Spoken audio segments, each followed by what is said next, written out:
একদিন এমন একটি মুহূর্ত আসবে যখন এই পৃথিবীর সবকিছু থেমে যাবে। সূর্য, চাঁদ, তারকা সবকিছু আলো নেভে যাবে। মানুষ বুঝতে পারবে দুনিয়ার জীবন আসলে কতটা ক্ষণস্থায়ী ছিল। ইসলামের বর্ণনা অনুযায়ী আল্লাহর আদেশে সিংহায় ফু দেওয়া হবে। প্রথম ভূয়ে পৃথিবীর সমস্ত জীবনের অবসান ঘটবে। পর্বত ভেঙে পড়বে, আকাশের অবস্থা বদলে যাবে, আর মানুষের আতঙ্কে বুঝতে পারবে কিয়ামত এসে গেছে।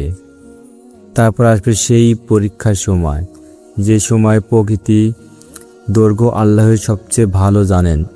মৃত মানুষগুলো অপেক্ষা করবে পুনরুত্থানের জন্য। এরপর আবার সিংহায় ফু দেওয়া হবে, কবরগুলো খুলে যাবে, মৃত মানুষগুলো আল্লাহর হুকুমে পুনরায় জীবিত হয়ে উঠবে। একজন একজন করে সবাই কবর থেকে বের হয়ে আসবে এবং সব বেশ হবে হাসরের ময়দানে। সেদিন কেউ কারো কাজে আসবে না, প্রত্যেক মানুষ শুধু নিজের চিন্তায় ব্যস্ত থাকবে। সূর্য অত্যন্ত কাছে চলে আসবে, মানুষ ঘামে ডুবে যাবে।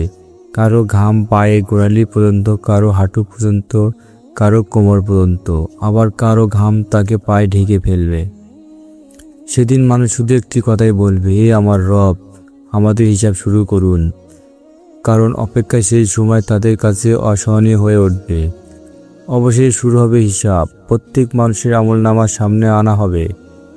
যে ব্যক্তি ডান হাতে তার আমলনামা পাবে সে আনন্দিত হবে, আর যে ব্যক্তি বাম হাতে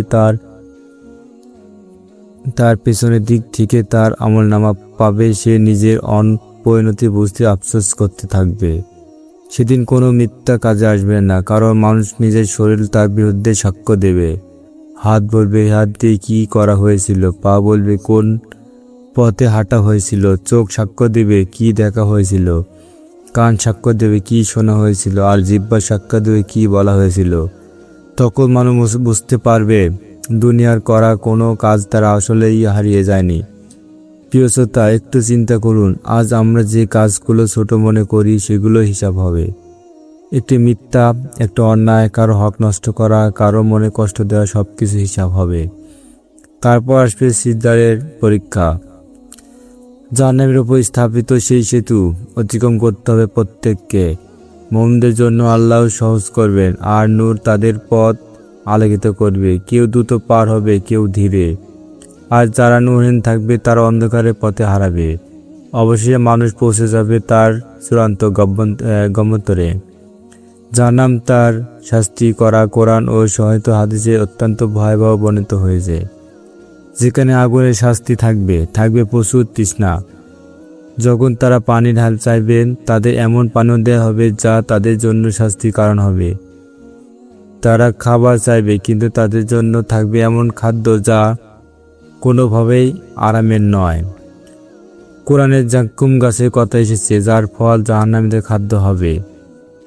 তাদের চামড়া পুড়ে গেলে আবার নতুন চামড়া সৃষ্টি হবে, যাতে তারা শাস্তি অনুভব করতে পারে।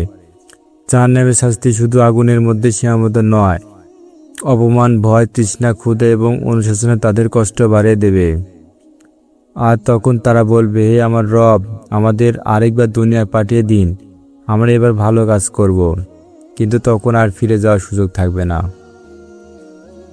আজ যে তওবা করার সুযোগ আমাদের হাতে আসে, তখন সেই সুযোগ থাকবে না।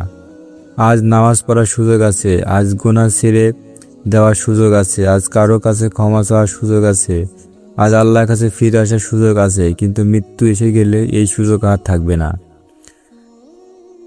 তাই ভয় পাওয়ার পাশাপাশি আল্লাহর জন্য সবচেয়ে গুরুত্বপূর্ণ বিষয় হলো আল্লাহর রহমতের দিকে ফিরে আসা। যত বড় গুনাহ হোক, জীবিত অবস্থায় আন্তরিক তওবা দরজা খোলা আছে। নিজেকে পরিবর্তন করার সুযোগ এখনও আছে। হয়তো আপনি ভাবছেন, আগামীকাল থেকে নামাজ পড়ে তওবা করব, আরেকটু সময় গেলে নিজেকে ঠিক করব।